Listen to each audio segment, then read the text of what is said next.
Today, I want to talk about a type of person that I come across in my mentorship sessions or that'll pop into my community who is probably not going to get a dev job. Now, this might sound incorrect. A lot of people think that you need a lot of motivation to become a developer. And if you don't have that motivation, this might not be the profession for you, right? You might need to really gauge whether this, like coding, solving problems through code, being a software engineer, is really something that you have the resiliency to pursue, because it's a very long path. And, if you really don't enjoy coding, you might not make it to the end of that path to land that first developer job. Now, you might think this because I've given this advice, right? But there's nuance in this advice. A lot of people think that if they don't feel high motivation, if they don't feel like an intense enjoyment in coding, a passion, we hear this word a lot, a passion for coding, that you're not meant to become a developer. And that is entirely untrue. You don't need to be passionate about this. You do need to enjoy it.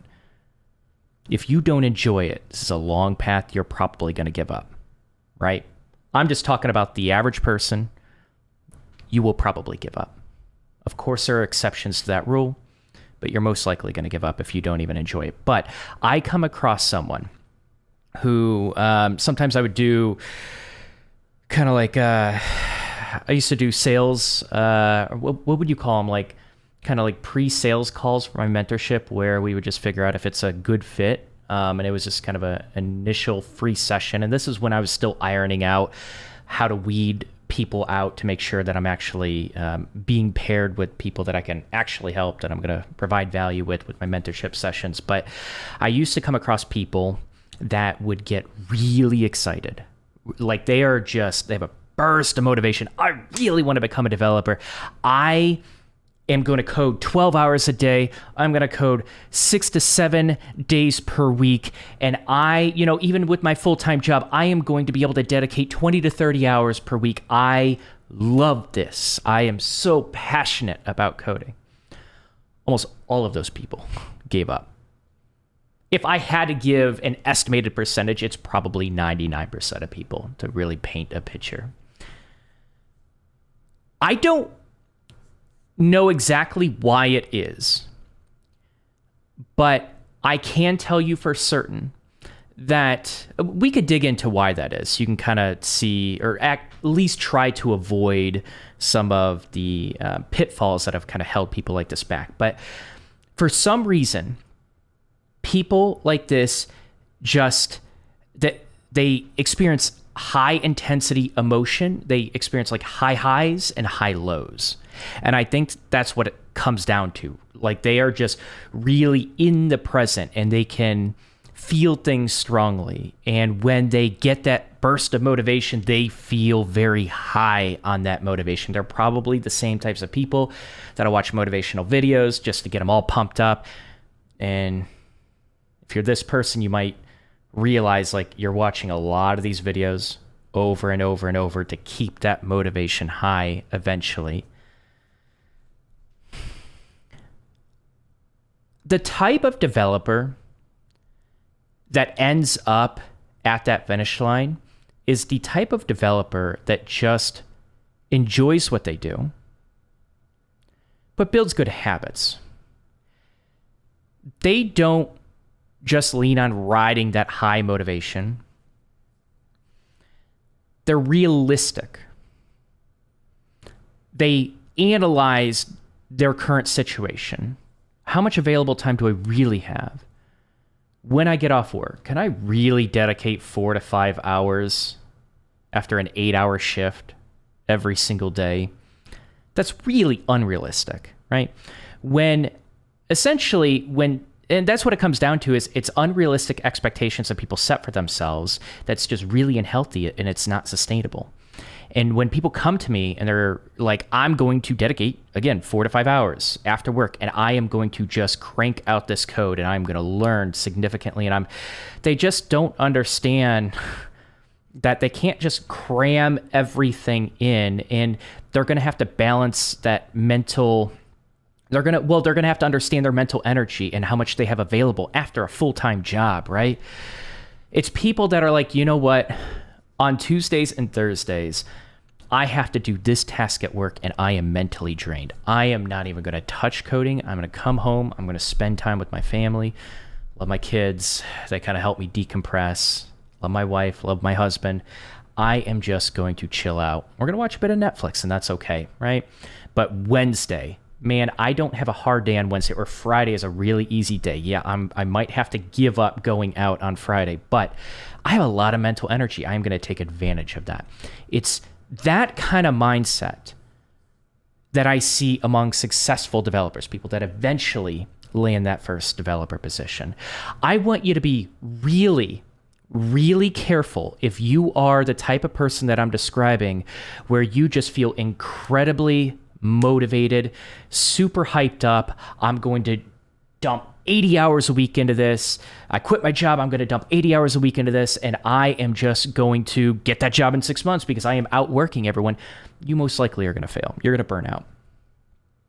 Almost no one can overcome burnout without truly understanding habits and their available mental energy and taking advantage of certain times and days throughout the week where you can actually be productive.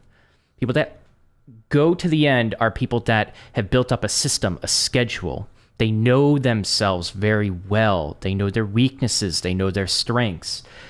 And they build a system. And even it comes down to like decluttering your desk and maybe going to a different location because your noise is homey, or your home is noisy, and you are just setting yourself up for success because you know your weaknesses and you know how to set yourself up for success so you can have the proper attention to learn, to code, to reinforce that learning. And you just you eat right. Maybe fasting works for you. Maybe like a low carb meal, or like a high protein meal works for you. Like you figured out your body to be able to use your energy correctly to be as productive as possible during key points throughout your week. That is what it takes to be successful. That is what it takes to become a developer. I want to reiterate, you do not have to be passionate about this. I think you're going to quit if you don't enjoy it, but you don't have to be passionate about it.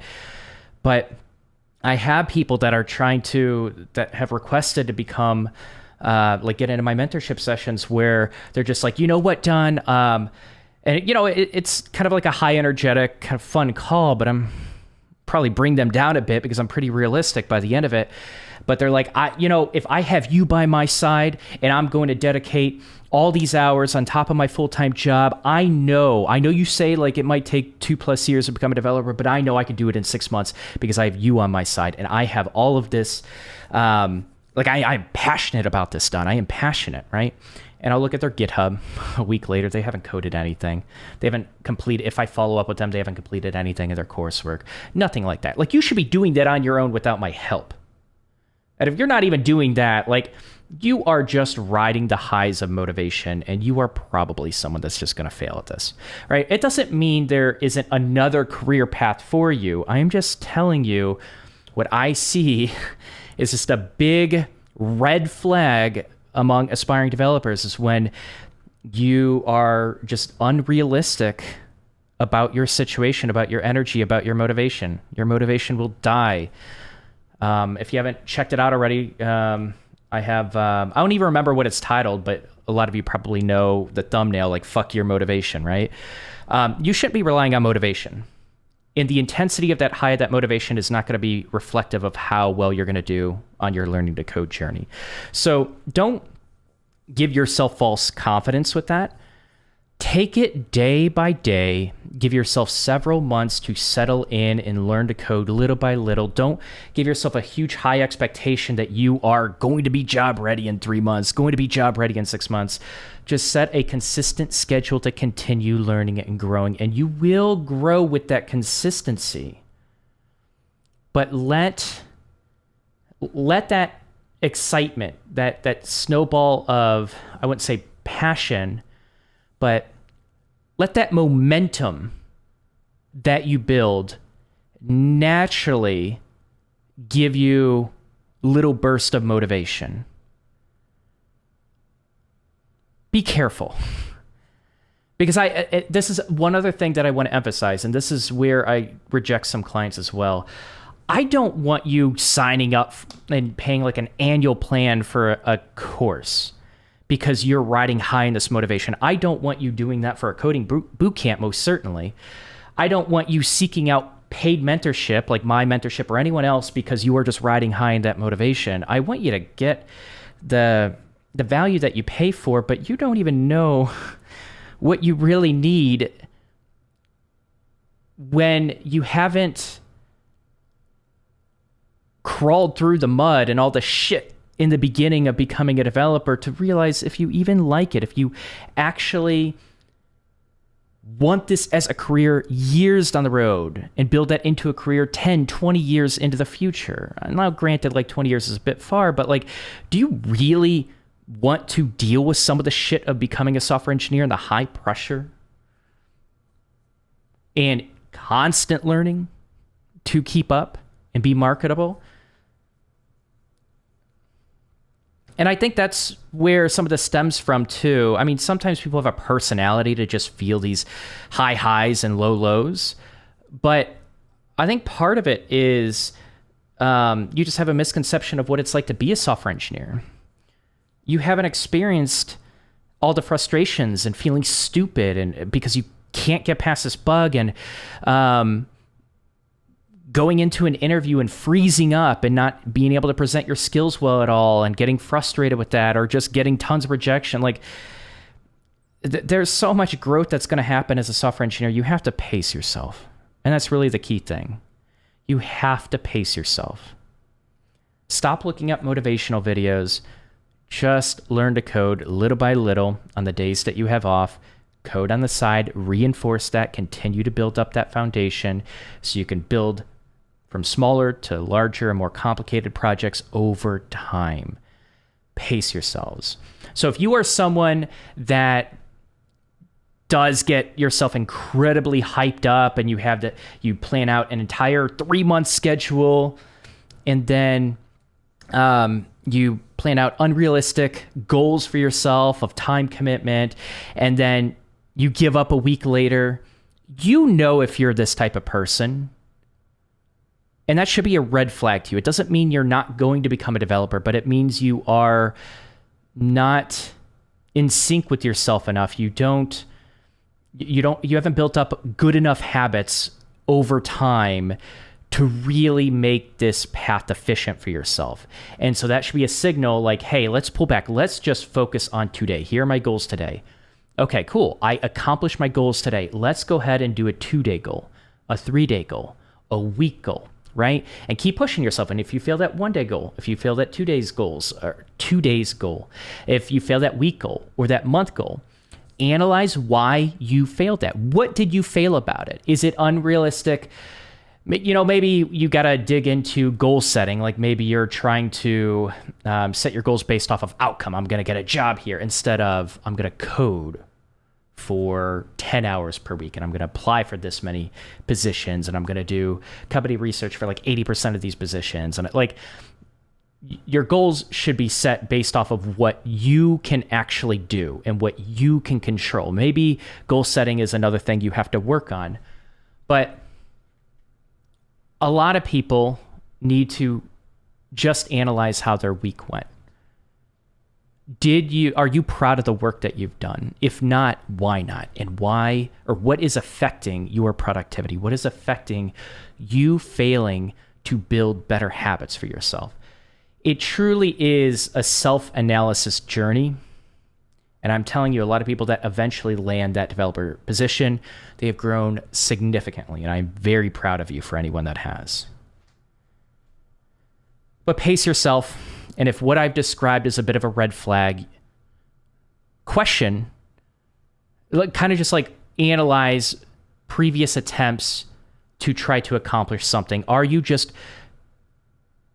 riding high on motivation and you're eventually going to quit because you don't really have a true understanding of how you work and your productivity, and you don't set proper goals and you have unrealistic expectations? Catch yourself early so that you can set yourself up for success in the long run with your learning to code journey.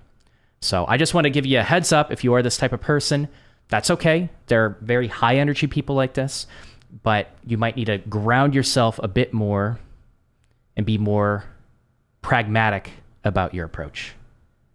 I hope that helps.